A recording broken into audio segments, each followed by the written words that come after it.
Malaking tulong sa amin na mga ganitong kalagayan na walang mga nagsusuporta at malayo sa mga anak. Wala din akong trabaho at matanda na.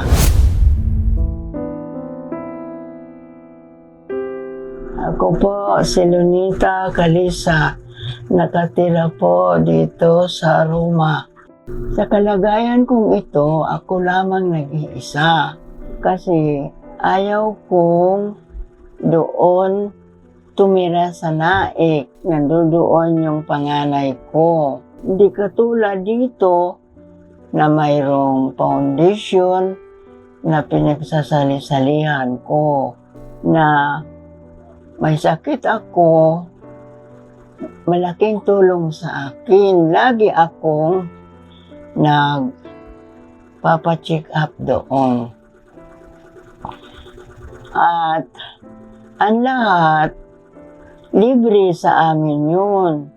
Hanggang sa mga gamot po, libre kami lahat dyan. Katulad ditong goiter ko, lagi akong magpapacheck up doon. Napakalaking tulong po ang clinic sa amin.